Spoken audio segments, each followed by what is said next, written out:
la facture électronique à venir. Une petite présentation. Donc, je suis Aymeric Paloma, je suis responsable de déploiement chez Collecto auprès des caisses du Crédit Agricole. Donc, je travaille main dans la main avec les caisses du Crédit Agricole, en particulier Champagne-Bourgogne, pour déployer la solution auprès majoritairement des clients du Crédit Agricole. Vaste sujet sur la réforme de l'e-facturation. Je vous propose qu'on parle un peu du contexte réglementaire qui nous attend. J'espère que vous voyez tous bien mon écran et que vous m'entendez tous bien. Si ce n'est pas le cas, n'hésitez pas à me couper, hein. Donc la réforme de l'e-facturation, en quelques chiffres, c'est 100% des entreprises assujetties à la TVA qui doivent souscrire à une plateforme agréée, donc une PA, d'ici septembre 2026. Ça veut dire quoi? Ça veut dire qu'on a deux échelons clés, septembre 2026 et septembre 2027, avec deux obligations différentes en fonction du statut de l'entreprise. La première, septembre 2026, c'est l'obligation de réception des e-factures pour toutes les entreprises et l'obligation d'émission qui concernera les entreprises de taille intermédiaire et les grandes entreprises. De l'autre côté, septembre 2027, le deuxième jalon, avec un peu plus de temps, hein, c'est l'obligation d'émission des factures pour les TPE et les PME et l'obligation de e-reporting pour tous les acteurs. Certains termes sont encore un peu galvaudés, on va dire, hein. Le terme e-reporting, par exemple, pas de panique, on verra juste après en quoi consiste le e-reporting. Concrètement, comment ça va se passer et pourquoi cette réforme elle a lieu? Comment ça va se passer? Bah, c'est une plateforme qui va émettre une facture, donc une facture électronique, hein. On verra juste après à quoi ressemble une facture électronique, mais il ne s'agit pas d'une facture PDF, Excel, pas d'une facture, sur un bout de papier. C'est un format bien spécifique validé par l'État. Cette plateforme, agréée qui va émettre la facture, qui est d'ailleurs agréée par l'État, hein. On parle de plateformes qui respectent réellement, la réforme. Et ben, elle va envoyer cette facture vers une plateforme de destination, le destinataire, qui va recevoir cette e-facture et l'intégrer dans son outil. Au milieu, et c'est là tout l'intérêt de cette réforme, on va avoir l'État qui va avoir le rôle de collecter des données pré-remplies de TVA, mais aussi des données sur la facturation de mes produits, services et autres. L'objectif pour l'État avec cette récupération de données pré-remplies de TVA, bah, c'est de lutter contre la fraude à la TVA. Pour information, hein, ce que va représenter en termes d'économie cette réforme, on parle de 1,5 points de PIB liés à la fraude à la TVA. Donc, c'est conséquent et c'est pour ça que cette réforme aussi prend lieu. Donc, deux jalons à avoir en tête pour se mettre en conformité, septembre 2026 avec l'obligation de réception et septembre 2027 avec l'obligation d'émission. Pour essayer d'être le plus précis possible et de bien expliquer les termes, on va surtout parler de plateformes agréées et de solutions compatibles. Solutions compatibles, c'est l'ancien nom qu'on donnait aux opérateurs de dématérialisation. Les plateformes agréées, on appelait aussi anciennement PDP, plateformes de dématérialisation partenaires, ce sont des plateformes qui sont agréées et qui sont partenaires de l'État. Donc elles vont être immatriculées par la DGFiP. Actuellement, on a à peu près une liste de 106 plateformes qui sont provisoirement immatriculées ou alors en cours d'immatriculation par l'État. Bien sûr, au fur et à mesure que la réforme arrive, ces plateformes sont pliées et l'agrégation sera donnée d'ici début d'année prochaine. Ces plateformes, elles vont avoir différentes fonctions clés. Globalement, elles vont avoir comme objectif de pouvoir émettre et recevoir des factures et de pouvoir les traiter au sein de son outil. Donc, on va parler aussi de e-invoicing et de e-reporting. C'est des termes que j'ai déjà cités. On va voir juste après ce que c'est. Le invoicing, donc c'est le fait de faire de la e-facturation. Et ben, la plateforme agréée va aussi avoir le but de remonter cette e-facturation à l'État. C'est bien ce qu'on disait dans le petit schéma Y en haut à droite tout à l'heure. Cette plateforme, elle va aussi avoir le but de traiter mes factures au sein de mon outil. De l'autre côté, on va avoir la solution compatible, donc opérateur de dématérialisation. Cette fois-ci, on est sur une solution qui n'est pas agréée par l'État et qui requiert techniquement derrière d'être adossée à une plateforme partagée pour pouvoir remonter les informations à l'État. Ces fonctions clés, bah, ça va être d'accompagner les entreprises dans le formatage des factures au bon format. Elle va surtout servir d'interface technique pour y apposer ces factures. Et elle peut aussi proposer, mais tout comme les plateformes agréées, différentes fonctionnalités ludique et pratique liée au traitement des factures. Ce qui est le cas et dans la partie plateforme agréée et dans les solutions compatibles. Je vois pas le chat, je sais pas si on a déjà des questions par rapport à la réforme, à la plateforme agréée et aux solutions compatibles. Pas Auquel pour cas, l'instant, mais n'hésitez pas s'il y a pas de des mots, problème. des termes que vous comprenez pas ou autres, n'hésitez pas à utiliser, oui, l'espace de discussion. Donc globalement, voilà, hein, deux solutions qui sont proposées. La plateforme agréée, qui est agréée par l'État et qui va réellement servir d'outil pour la facturation. Et la solution compatible, qui elle sera adossée à une plateforme agréée, qui n'est pas agréée par l'État, cette solution compatible, mais qui va aussi servir à faire son traitement de facture.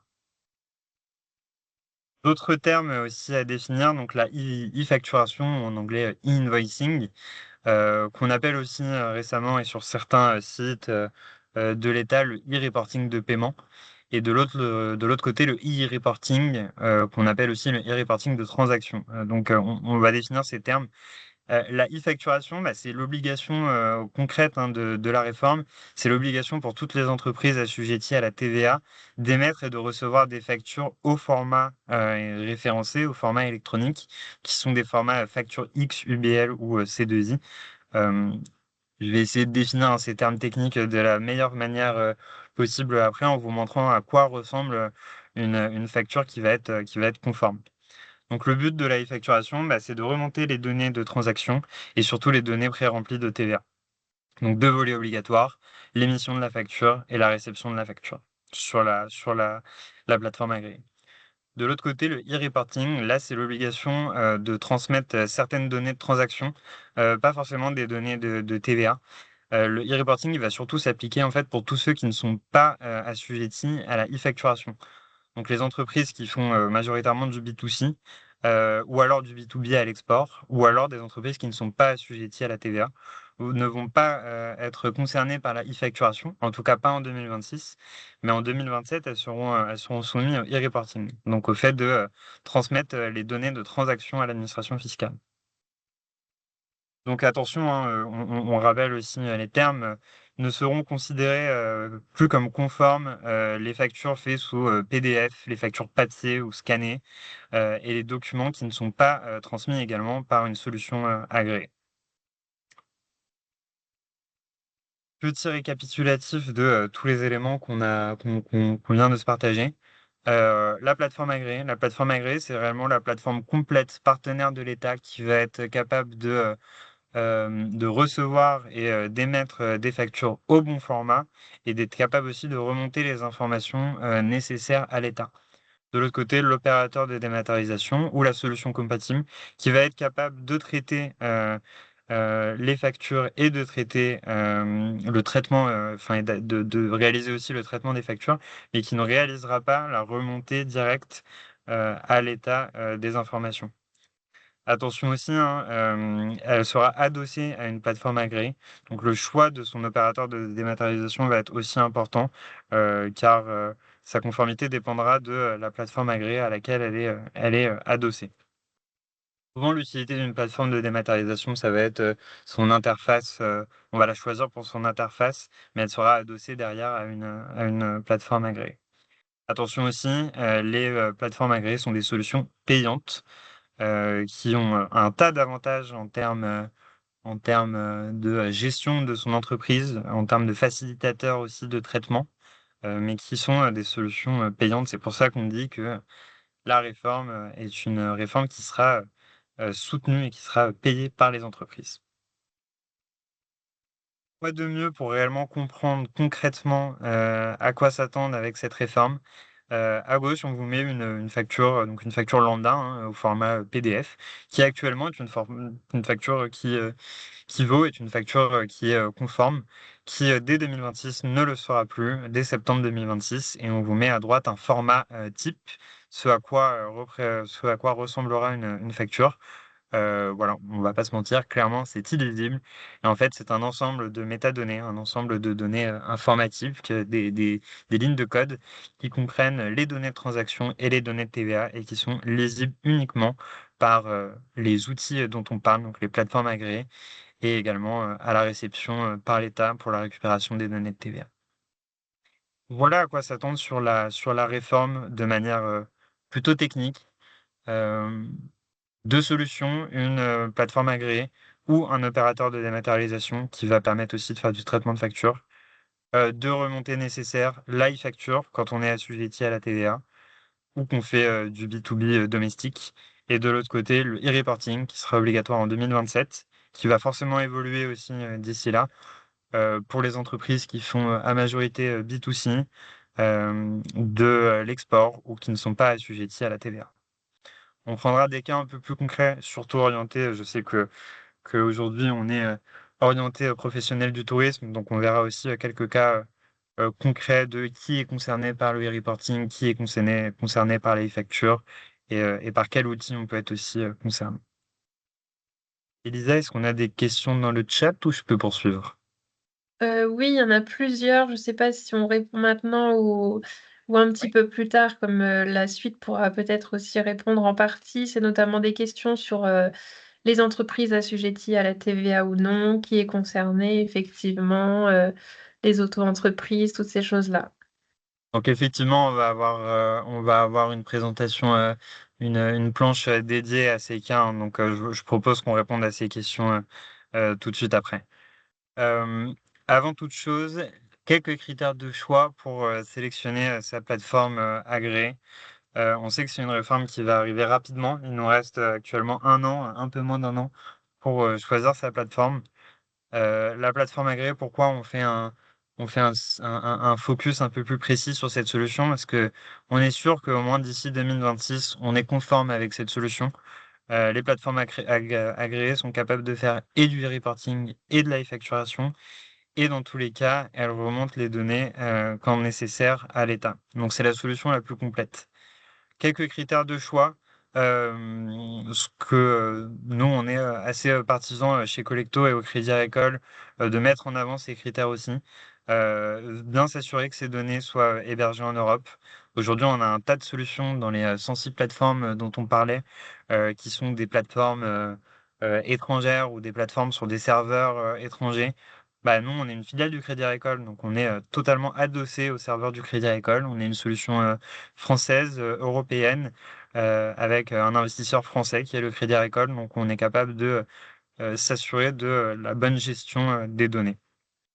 S'assurer aussi que l'outil me permette des gains de productivité significatifs. Malgré que cette réforme elle a un aspect très contraignant pour les entreprises, c'est un réel atout en termes de productivité. On le verra juste après. Mais en termes de traitement des factures, la promesse de la plupart des plateformes agréées, en tout cas la promesse de Collecto, c'est 5 heures d'économie par semaine sur le traitement de mes factures. Donc c'est significatif. C'est un accélérateur de digitalisation aussi pour les entreprises, mais c'est surtout un aspect pratique, un aspect réellement bénéficiaire en termes de productivité pour les entreprises. Veiller aussi à la pérennité de la plateforme. Par pérennité de la plateforme, je veux dire qu'aujourd'hui, on a beaucoup de startups qui se prétendent plateforme agréée, en tout cas qui sont dans les listes de l'État. Je crois qu'aujourd'hui, la statistique sur les startups, c'est 80% de ces entreprises qui d'ici 5 ans n'existeront plus, donc ils n'auront plus de support derrière et plus la capacité de, euh, de gérer les données et de continuer à tourner. Bah, nous, Collecto, on est encore une fois une filiale à 100% du Crédit Agricole, complètement adossée au Crédit Agricole. Et tant que le Crédit Agricole est là, Collecto, on sera là. Donc, c'est un gain aussi de pérennité pour nos clients et pour leur activité, bien sûr. S'assurer aussi d'avoir la solution la plus simple et accessible possible. Évidemment, hein, quand on parle de gain de productivité, nous, ce qu'on cherche à donner à nos clients, c'est la capacité d'avoir une gestion simple et efficace de mon entreprise. Donc, de proposer la solution la plus simple et accessible, tant côté paramétrage que utilisation de la solution. Et enfin, bah, cette réforme, elle va forcer les entreprises à donner pas mal d'informations, que ce soit sur leurs transactions, sur leurs données de TVA, sur leur portefeuille de produits, portefeuille de clients, portefeuille fournisseurs. Donc, c'est s'assurer de la robustesse en termes de sécurité de la solution. Et là, encore une fois, l'avantage d'être une filiale du Crédit Agricole, c'est qu'on bénéficie des plus hauts standards de sécurité bancaire et c'est très important aujourd'hui. On le remarque chez plein de clients, hein, c'est très important cette sécurité des données. Pour bien définir ce que Collecto propose et ce que devrait finalement proposer toutes les solutions de plateforme agréées, euh, nous, chez Collecto, on est organisé sous forme de piliers. Et en fait, ces solutions, elles vont surtout servir au traitement des factures de vente et d'achat. Et elles doivent aller bien plus loin que ça pour réellement fournir aux clients un bénéfice métier, un avantage métier, une solution pratique et qui va permettre aux entreprises de se concentrer sur leur cœur de métier. Pour ça, chez Collecton, on est organisé sous trois piliers. La partie vente, gestion des ventes, la partie achat, gestion des achats, et la partie gestion bancaire et précomptable. Mon pilier gestion des ventes, bah, il va me permettre de créer des devis et des factures de manière très simple, de les envoyer à mes clients et d'aller bien plus loin que ça. Je vais pouvoir importer mon annuaire client, mon annuaire fournisseur et mon annuaire produit de manière très simple. Je vais pouvoir me connecter à mes outils de vente que j'ai déjà aujourd'hui. Je vais pouvoir aller jusqu'à de la relance automatique, jusqu'à de la signature de devis automatique en direct. Je vais pouvoir aller jusqu'à envoyer des liens de paiement à mes clients pour qu'ils paient leurs produits directement. De la même manière, sur la gestion des achats, bah, je vais avoir la centralisation de toutes mes factures d'achat, mon annuaire fournisseur. Je vais pouvoir me connecter à tous mes outils d'achat et je vais évidemment avoir des options, des fonctionnalités qui vont bien plus loin que ça. Comme la possibilité d'aller chercher directement mes factures sur mes portails fournisseurs type SFR, mobile et autres, de pouvoir faire de la vérification d'IBAN. On parle d'un aspect sécuritaire des solutions. Bah, c'est une possibilité qu'on a avec Collecto. Et enfin, et c'est là le vrai bonus, c'est là que c'est l'aspect différenciant de Collecto et que toutes les plateformes agréées ne font pas, c'est l'aspect gestion bancaire et précomptable. Avec Collecto, je vais avoir la possibilité d'avoir en une vue, de manière agrégée, tous mes comptes bancaires, de pouvoir passer d'une structure à une autre si j'ai une structure en holding ou plusieurs structures à mon nom, de pouvoir avoir la vision sur mes trésoreries, mon flux de trésorerie, avec la capacité aussi d'avoir une prévision sur mon flux de trésorerie sur les quelques mois à venir en fonction des factures que j'ai importées dans Collecto, de faire de la justification bancaire pour préparer ma comptabilité, de faire de l'imputation dans les bons comptes aussi en vue d'un export à mon expert comptable, donc pouvoir gérer tout cet aspect pré-comptable pour fluidifier aussi mes échanges avec mon expert comptable. Ça, c'est la promesse de Collecto. Et tout ça, ces fonctionnalités que la plateforme Agré Collecto propose, réellement, pour le tester au quotidien et pour le montrer aussi d'un point de vue client et le voir aussi avec les conseillers du Crédit Agricole, on est réellement à 5 heures d'économiser par semaine avec cette plateforme Agré. En synthèse, hein, Aymeric, je me permets de te couper. On a justement une question sur ce oui, point-là. Comment vous bien sûr. calculez vos 5 heures de gain de temps pour une entreprise individuelle qui émet 80 factures par an, dont 60 avec des clients basés à l'étranger? Oui. Alors, sur les factures basées à l'étranger, actuellement, elles vont être regardées par le e-reporting en 2027 sur l'export. Si l'entreprise réalise une partie de sa facturation en France, elle sera regardée par la e-facturation et dès 2026, en fonction de sa taille, que ce soit pour la réception ou pour l'envoi des factures. Et cette économie de temps, il y a deux sources. La première, c'est une étude de Soprasteria Next sur justement la réforme de la facturation, sur les habitudes des entreprises et autres, qui calcule ces 5 heures d'économie. Et c'est surtout l'État, je me permets de faire un pont direct sur cette planche. C'est le ministère de l'économie, de l'industrie et du numérique qui nous donne ces statistiques. Aujourd'hui, une facture papier entrante à traiter, c'est entre 12 et 20 euros. Une facture papier sortante à traiter, c'est entre 5 et 10 euros. De l'autre côté, les factures dématérialisées, donc électroniques, on est pour la gestion et le traitement de ces factures entre 0,40 et 2 euros. Ça, c'est des économies qui sont chiffrées directement par le ministère de l'économie. Donc on peut aller, on peut voir aussi le détail hein, en fonction du traitement qu'on donne aux factures, que ce soit pour la saisie, l'archivage, le paiement, le coût que cela représente pour les entreprises. Et là, on estime en moyenne pour quelqu'un qui fait du papier, donc qui n'a aucun outil de digitalisation, l'économie moyenne, elle est à 12,90 €. Donc ça, c'est des chiffres qui sont donnés directement par le ministère de l'économie. Et les 5 heures d'économie que Collecto promet, c'est lié à une étude de Sopra Steria Next et également au ressenti qu'on a tous lorsqu'on utilise la solution. Je me permets juste de revenir sur les présentations antérieures. Euh, pour faire une petite conclusion, et après on ne parlera plus de Collecto, mais on restera quand même sur la réforme. Dans les critères de sélection d'une plateforme agréée, il est important de choisir une solution qui soit modulable.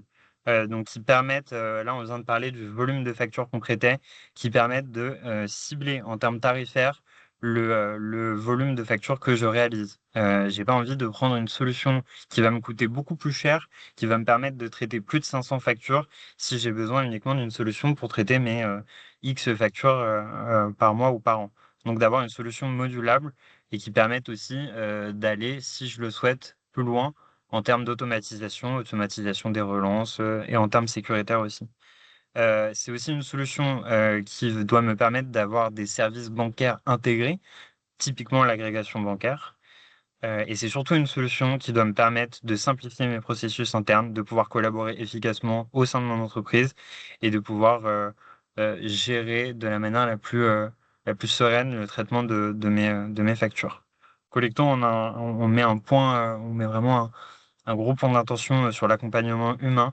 C'est une transition qui va être importante et qui va être très challengeante pour les entreprises, cette réforme. Collecto, nous, on a la volonté d'accompagner les entreprises dans cette transition et on dédie des experts à la transition qui vont accompagner nos clients tout au long de leur passage à la plateforme agréée sélectionnée. En un mot, il reste à peu près un an pour sélectionner sa plateforme agréée. Trouvez-en une qui correspond réellement à vos besoins, qui est capable de vous accompagner aussi dans cette transition qui est complexe, hein, et surtout qui vous correspond. Un an, c'est un exercice fiscal et c'est tout juste le temps d'essayer une ou plusieurs plateformes agréées et de choisir celle qui correspond le mieux à ses besoins. Est-ce qu'il y a des questions, peut-être, j'avance, mais j'ai répondu du coup aux 5 heures d'économie de temps. Est-ce qu'il y a d'autres questions sur les critères de choix d'une plateforme agréée? Il y avait simplement si on passe moins de 5 heures, à quoi ça sert? À tout un tas de choses. Moins de 5 heures, c'est très bien. Ce sera encore moins avec une plateforme agréée. Et ça va surtout donner la possibilité aux entreprises d'avoir réellement une vue très simplifiée, limite ou encore plus ludique et très simple sur le traitement de ces factures.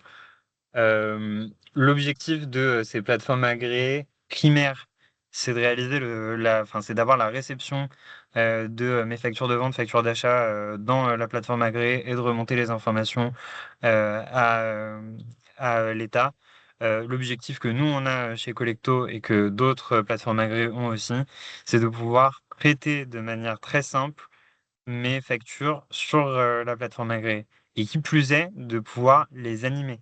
Par les animer, j'entends faire mes relances directement depuis ma plateforme agréée, signer mes devis ou envoyer des devis avec un lien de signature, pouvoir récupérer automatiquement mes factures via les plateformes fournisseurs, via des liens de récupération, une adresse mail de récupération, pour pouvoir importer automatiquement mes factures dans ma plateforme agréée. C'est tout un tas de fonctionnalités qui sont annexes à la réforme de la facturation, mais qui sont réellement importantes pour les entreprises parce que le gain de productivité, il va être là-dedans.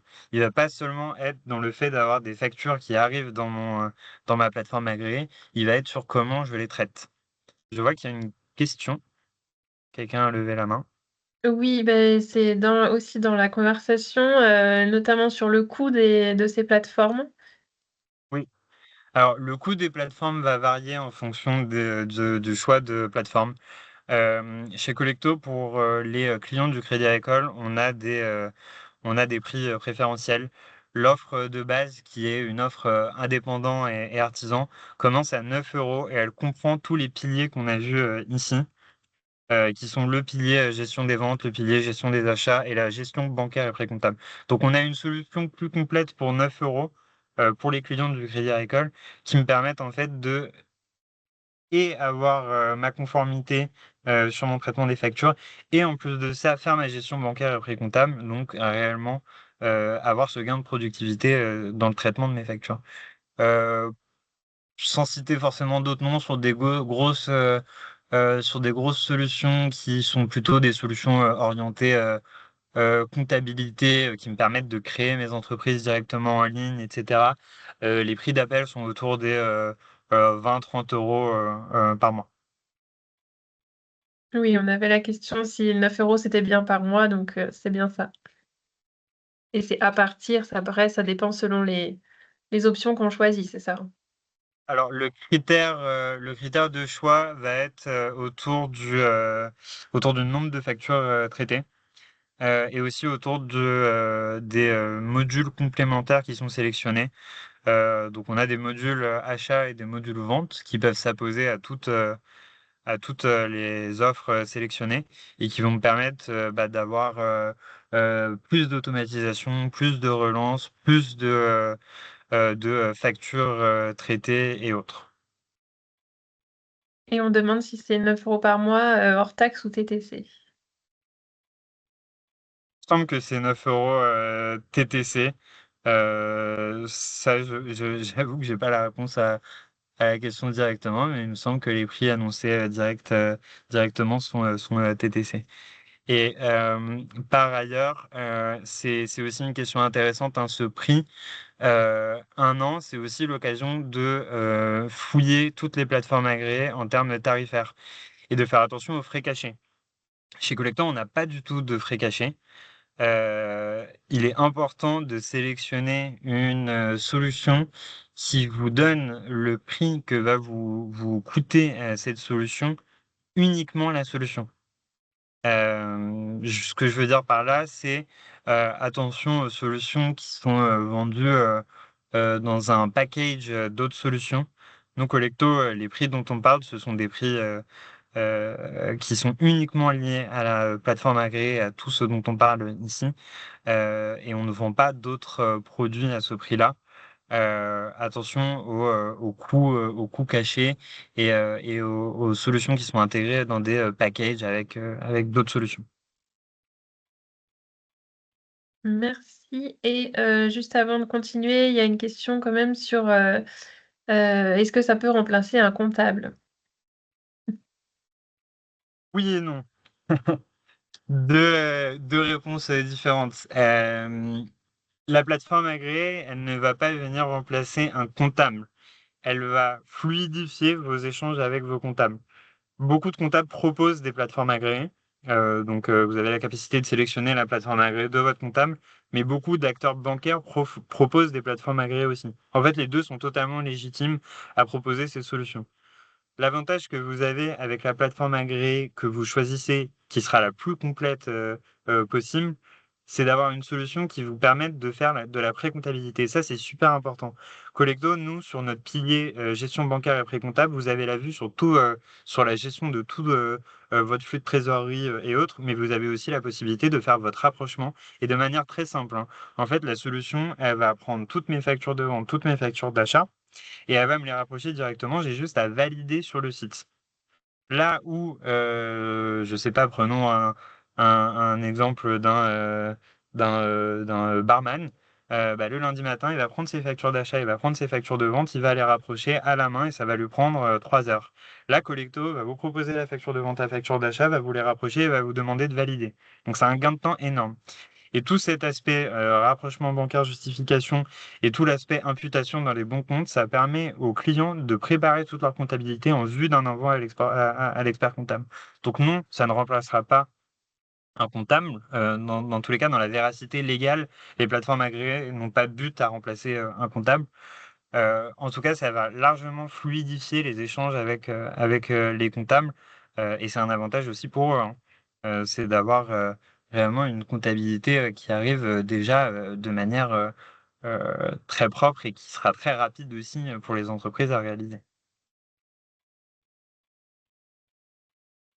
On a beaucoup parlé du coup là du but de cette réforme, mais surtout du but réglementaire. Et ce que j'essaie de marteler depuis le début de la présentation, c'est qu'il est très important que vous sélectionnez une plateforme agréée pour les avantages qu'elle va proposer et pas uniquement pour l'aspect légal. Pourquoi? Parce que cette réforme, elle va amener tout un tas de modifications, de changements dans les entreprises qui représentent réellement des avantages. Elle va me permettre d'accélérer les cycles de paiement. Bah oui, logiquement, j'ai une meilleure vue sur mon traitement des factures et je suis capable de faire mes relances très rapidement sur mes plateformes agréées. Donc elle va accélérer mes cycles de paiement et elle va éviter aussi mes impayés ou mes retards de paiement. Elle va me permettre de simplifier et d'automatiser le traitement de mes factures. Je les ai de manière agrégée sur une seule plateforme. Je suis capable de les traiter sur cette plateforme. Donc, je passe beaucoup moins de temps à faire du traitement sur plusieurs outils différents ou à faire du traitement à la main de mes factures. Elle va réduire mes coûts, on l'a vu. Le prix des factures papier pour quelqu'un qui n'a aucun outil digitalisé, ben, on est en moyenne sur 12,90 €. Elle va aussi sécuriser mon traitement et mes données. Pourquoi? Bah, parce que mes données elles vont être agrégées dans un seul endroit et les plateformes agréées que vous allez sélectionner, je suis sûr, sont des plateformes qui respectent des normes de sécurité européennes, hébergées en Europe et autres.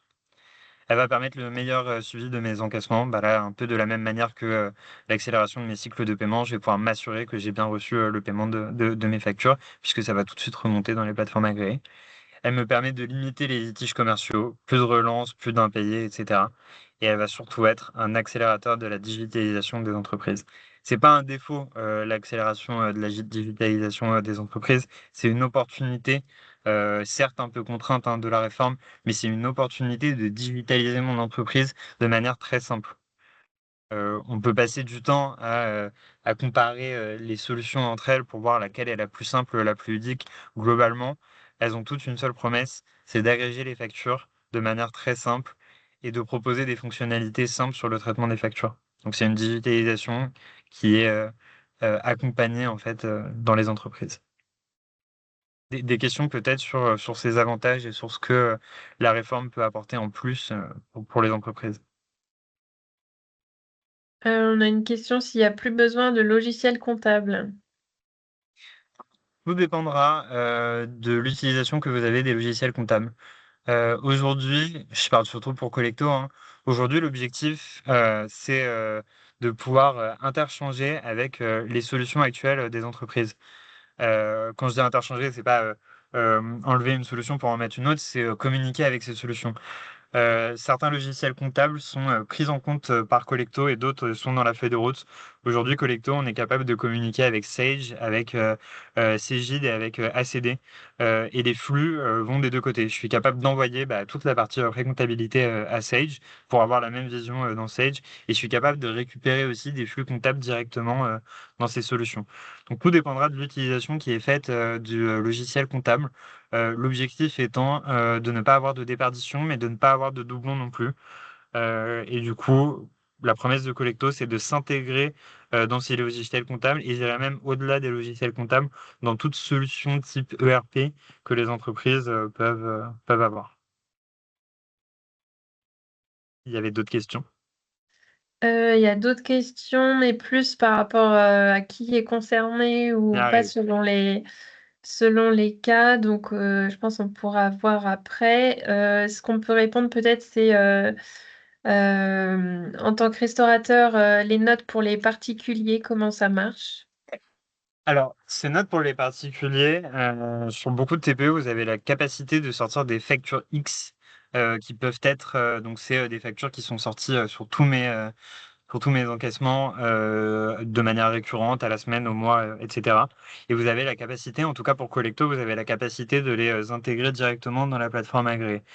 Pour ce qui est de l'aspect réglementaire, le B2C n'est pas assujetti pour l'instant à la e-facturation, mais au e-reporting et n'arrivera seulement en 2027. Donc, pour la partie B2C, Pas d'obligation à court terme de e-facturation, mais uniquement de e-reporting. Et le e-reporting qui, pour l'instant, sera plutôt déclaratif. Attention, on a beaucoup parlé de date. Je répète, hein, les jalons clés. Le premier jalon, c'est 2026, obligation de réception de la e-facture. Je permets de le remettre aussi sous les yeux de tout le monde. Obligation de réception de la facture et obligation d'émission pour les ETI et pour les grandes entreprises. 2027, et ça, on parle des entreprises assujetties à la TVA. 2027, obligation d'émission pour les autres, donc obligation d'émission pour les TPE et pour les PME, et obligation de e-reporting pour tous les acteurs. 2027, c'est encore dans un petit peu de temps.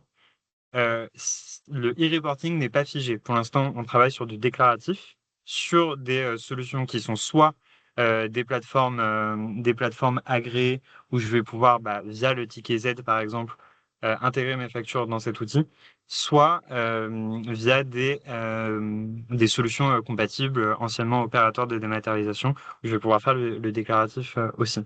L'objectif de e-reporting, c'est de remonter à l'administration fiscale les données de transaction, pas les données de TVA. Et je fais un bond direct à la présentation. On voit qui est dans quel cas. Je peux prendre d'autres questions s'il y en a là-dessus, hein.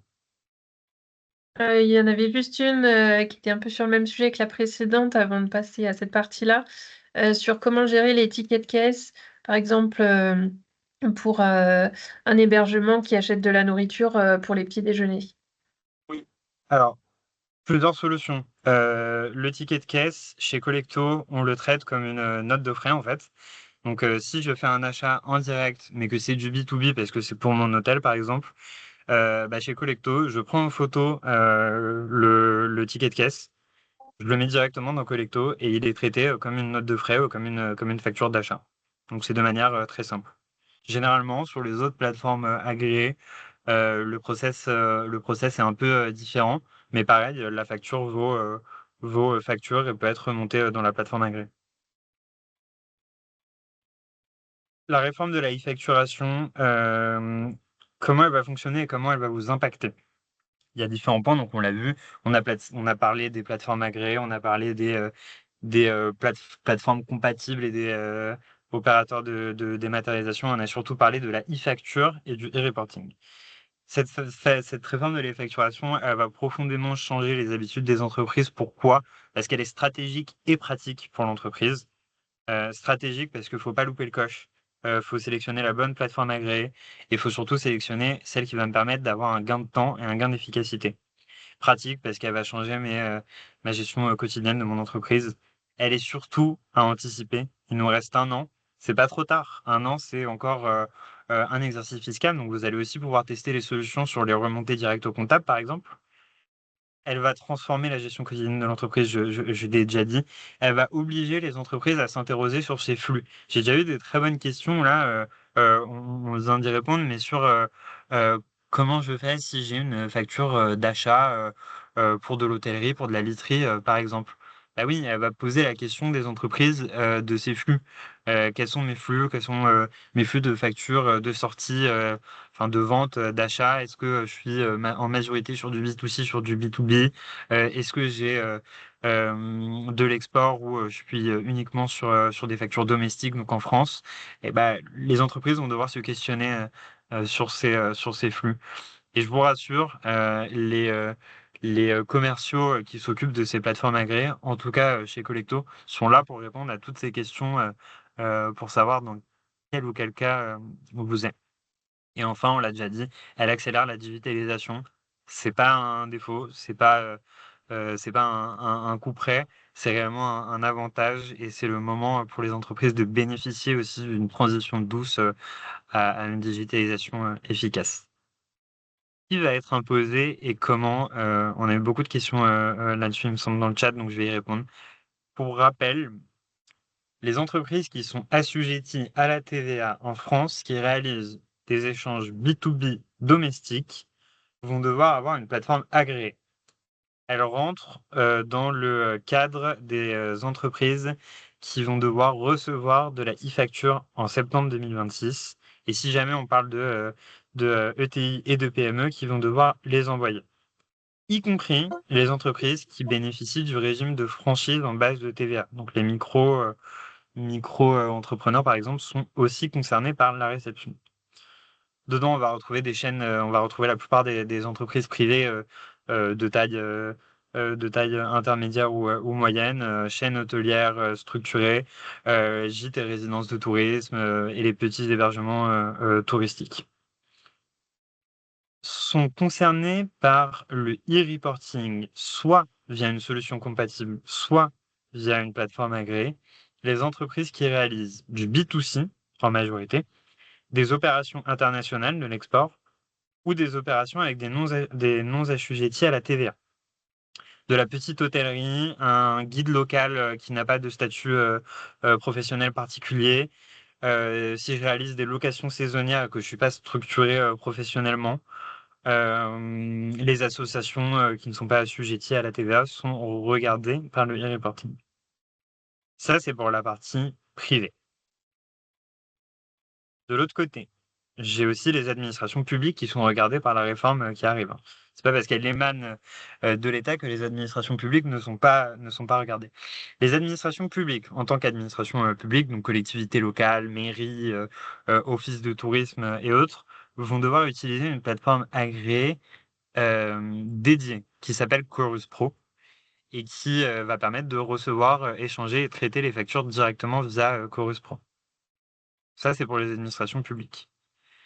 Les fournisseurs privés de la sphère publique vont devoir utiliser soit une plateforme agréée qui va me permettre, en fait, via le schéma qu'on a vu au tout début, d'envoyer les informations directement à la sphère publique, donc à Chorus Pro, soit peuvent déposer directement, si elles n'ont pas encore de plateforme agréée, peuvent déposer leur facture dans Chorus Pro directement. Donc ça, c'est pour les fournisseurs de la sphère publique. 4 cas d'usage.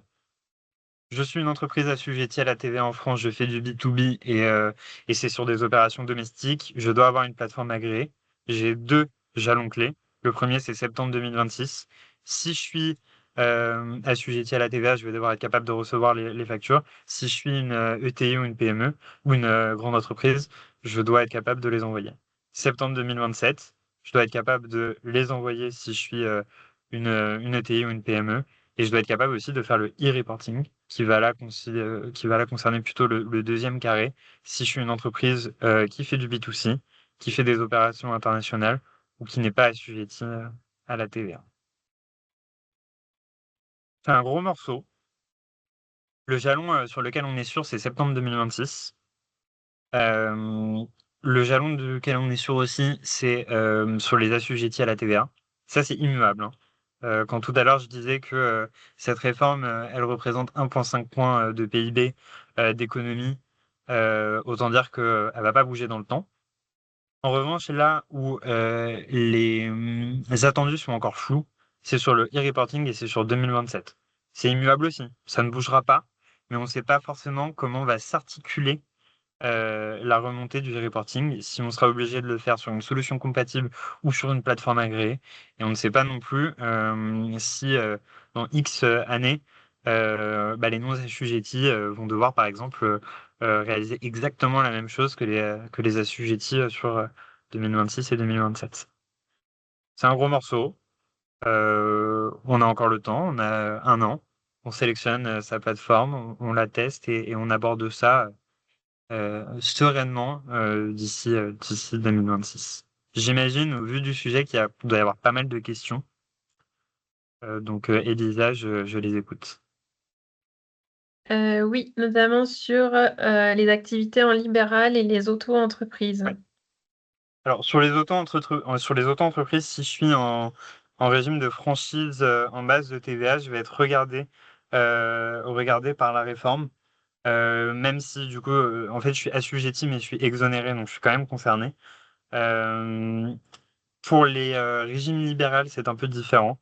Je vais surtout prendre l'exemple de la santé. À partir du moment où j'ai des données clients qui sont remontées à la sécurité sociale et sur Amélie, par exemple, je dois avoir une certification qui s'appelle la certification HDS. En fait, cette certification, elle garantit que la plateforme est capable de remonter des données et de traiter des données entre la sécurité sociale, le client et moi. Euh, cette certification HDS, vous pouvez la demander aux fournisseurs de solutions. Il me semble aussi que beaucoup de fournisseurs de, euh, du domaine de la santé, par exemple, proposent des solutions aussi de plateformes agréées pour remonter ces informations. Aujourd'hui, Collecto, c'est dans notre feuille de route d'être HDS et de pouvoir remonter ces informations euh, à- à- liées, euh, liées à la santé. En revanche, ça n'est pas encore le cas. Ça, c'est pour la partie santé. Pour les micro-entreprises, si vous êtes en régime, en franchise base de TVA, vous êtes assujetti mais exonéré. Donc, vous êtes regardé quand même par la réforme de la facturation. Chez Collecton, on a bien conscience qu'il faut accompagner euh, ces statuts à la réforme. Pour les clients du Crédit Agricole, uniquement pour les clients pour le moment, il y a une offre qui va durer jusqu'à fin d'année où vous allez pouvoir bénéficier de la gratuité sur le socle de base de Collecto à vie, ad vitam aeternam, pas à vie, ad vitam aeternam, le temps de l'exonération de TVA. Donc on a conscience euh, du fait qu'on doit accompagner ces entreprises dans la réforme. D'autres questions? Est-ce qu'il y a une date pour les auto-entreprises non assujetties à la TVA? Alors, non assujettis, en tout cas en 2026, vous n'êtes pas regardé par la réforme en 2026. En revanche, vous serez regardé si vous faites du B2C, si vous faites de l'opération internationale et si vous n'êtes non assujetti, vous serez regardé par le e-reporting en septembre 2027. Encore une fois, septembre 2027, là, les objectifs et les manières de faire sont encore un peu flous, mais pour l'instant, c'est ce qui est prévu. Et donc la question aussi, si on est non assujetti à la TVA, rien ne change, on continue avec des factures PDF envoyées par mail. Pour 2026. Voilà. Sur 2026. Sur 2027, alors pas forcément dans le traitement des factures et pas forcément sur les sujets de TVA, vous serez regardé par le e-reporting. Et le e-reporting, basiquement, ça va être la remontée des données de transaction. Alors là, globalement, l'enjeu, c'est moins la fraude à la TVA, c'est plutôt le blanchiment. Et l'enjeu, ça va être de pouvoir remonter aussi ces données de transaction à l'administration fiscale. Encore une fois, euh, actuellement, on parle plus de déclaratifs, mais les attendus sont encore flous et tous les acteurs se concentrent beaucoup sur 2026. Et est-ce que les déclarations de TVA seront supprimées? C'est une bonne question. Les déclarations de TVA ne seront pas supprimées. Les déclarations de TVA vont être maintenues. L'objectif, c'est qu'il n'y ait pas d'écart entre le réel et vos déclarations de TVA. C'est justement pour éviter la fraude. Donc, vous continuerez les déclarations de TVA. L'administration fiscale aura les données pré-remplies et sera capable d'être sûr qu'il n'y a plus d'écart.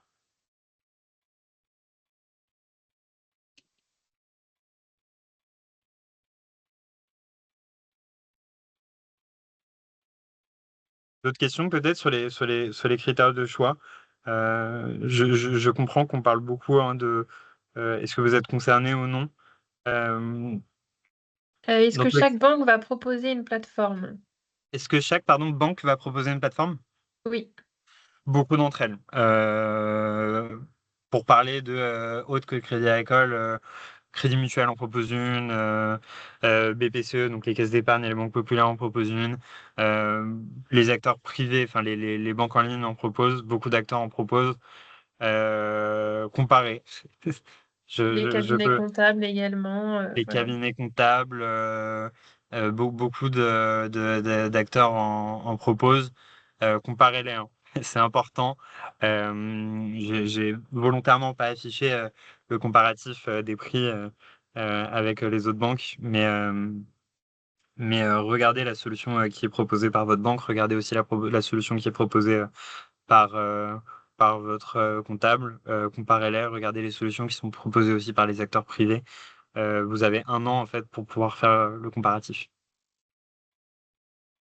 On a une question technique aussi sur la manière dont un fournisseur qui envoie des factures en PDF est informé que son client est présent sur une plateforme.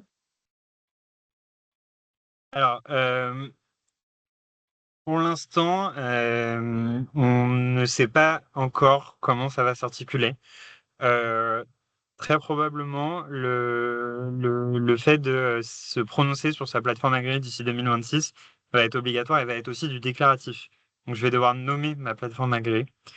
Pour les fournisseurs qui envoient des factures de vente, par exemple, à des clients qui n'ont pas encore de solution agréée, eh bien, la facture va pas forcément arriver sur la plateforme, mais arrivera de toutes les manières au client. Et les données, par contre, seront bien remontées à l'administration fiscale. Donc, vous aurez l'information en tant que client que vous avez reçu, enfin, vous recevrez la facture, même si vous n'avez pas de plateforme agréée. Et par contre, la facture doit quand même émaner de la plateforme agréée du fournisseur. En fait, ces factures, elles vont certes finir dans les plateformes agréées, mais elles vont transiter via d'autres manières. Chez Collecto, par exemple, la manière qu'on a d'envoyer des factures, on ne l'envoie pas sur une adresse mail, par exemple, qui représente la plateforme de mon client. On va l'envoyer à l'adresse mail du client. Et ensuite, ce sera au client, bah, soit de l'importer directement dans la plateforme agréée, soit d'utiliser des outils qui vont me permettre de la récupérer automatiquement. Pour exemple, chez Collecto, lorsque je suis client, donc que je reçois une facture d'achat, bah, je peux donner à mon fournisseur une adresse mail de récupération. Donc, je vais recevoir cette facture via l'adresse mail de récupération directement dans Collecto. Mais si j'ai aucun outil qui va me permettre de faire de la récupération automatique. En fait, mon fournisseur va m'envoyer la facture via sa plateforme agréée. Je vais la recevoir par mail et je vais être capable de dire de la mettre après dans mon outil.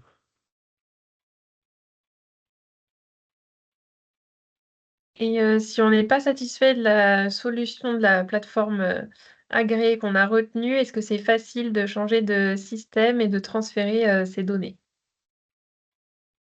C'est tout l'avantage, hein. L'État est bien au courant qu'il reste peu de temps et veut que cette transition se fasse de la meilleure manière que ce soit. L'objectif, c'est le cas chez Collecto, mais c'est censé être le cas chez tout le monde, hein. L'objectif, c'est de pouvoir importer de manière très simple ses fournisseurs, ses produits, ses clients. Chez Collecto, vous êtes capable de l'importer de manière très simple, mais vous êtes capable sur Collecto de faire évoluer ses portefeuilles aussi. Vous êtes capable de faire un extract chez Collecto de ces portefeuilles en vue de l'envoyer à un autre fournisseur. Les autres solutions vous êtes capable aussi de faire l'extract de vos portefeuilles pour l'envoyer chez Collecto, par exemple, si vous n'êtes pas convaincu de l'autre solution. Donc le but, c'est que là, j'ai un an, je puisse vraiment tester. Tout est assez simple, il s'agit juste d'importer mes portefeuilles. Une fois que vous êtes sur une solution et que vous voulez aller sur une autre, généralement, l'export de ces informations se fait très bien. Très bien. On va peut-être te laisser terminer. Je crois qu'il reste quelques petites slides, parce qu'on va déjà déborder un petit peu du timing. Il en reste une, c'est voilà le plan d'action. Je le répète, mais il reste un an. C'est pas trop peu non plus. Un petit plan d'action qu'on vous conseille. Faire le point sur vos pratiques, faire le point sur vos flux, identifier vos partenaires clés, fournisseurs, clients, et choisir une solution qui est réellement simple et qui permette vraiment de s'adapter à vos usages et d'être réellement un partenaire dans votre gestion quotidienne de votre entreprise. Je vous laisse avec un lien, puisqu'on est évidemment sur ce webinaire en partenariat avec le Crédit Agricole, un lien si vous voulez contacter votre caisse régionale du Crédit Agricole Champagne-Bourgogne. s'il y a des dernières Bien. questions. Il est 16 heures pile, mais sait-on jamais. Tout à fait. Pour répondre à la dernière question, oui, bien sûr, comme je l'avais indiqué, on transmet le diaporama. Vous pourrez reprendre tous les éléments. Euh, et je reprends les autres petites questions. Un fournisseur qui n'est concerné qu'à partir de 2027, est-ce qu'il peut continuer à envoyer les factures par mail alors que nous sommes concernés pour la réception de factures à partir de 2026? Bah, vous aurez une plateforme, si vous êtes concerné par la réception des factures dans une plateforme agréée, vous aurez une plateforme agréée qui sera capable de faire les deux. Alors, légalement, vous pourrez le faire. L'intérêt de la plateforme agréée, c'est de pouvoir traiter, envoyer et recevoir ces factures sur la plateforme. Donc, vous serez capable de l'envoyer aussi pour le même coût. Et si la facture est envoyée à un particulier étant mon consultant, lui-même n'aura pas de plateforme peut-être. Alors, tout va dépendre du particulier consultant et de son statut.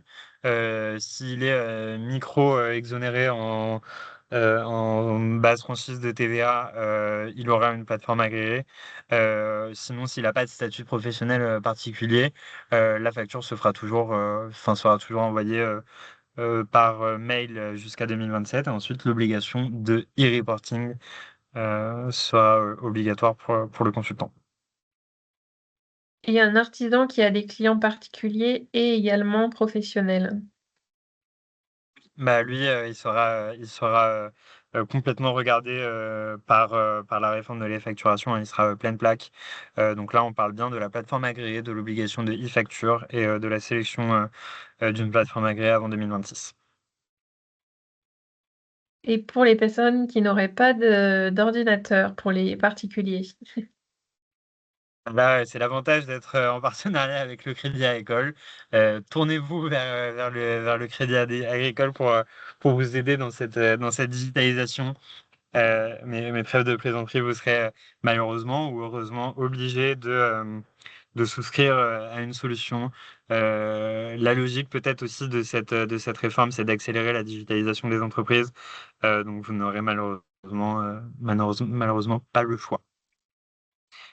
Après, attention, hein, là on parle d'ordinateur. Collecto est une solution qui propose une application mobile, hein. Donc ça peut se faire sur une tablette, ça peut se faire sur un smartphone, ça peut très bien se faire sur d'autres supports digitaux, hein. Merci pour la précision. Et puis peut-être dernière question sur, la notion de B2B domestique. Oui, le to B domestique, il s'agit de vente, d'échanges commerciaux avec des entreprises professionnelles en France. L'export n'étant pas regardé d'ici septembre 2026, mais plutôt septembre 2027 est concerné par la réforme, par l'obligation de e-reporting.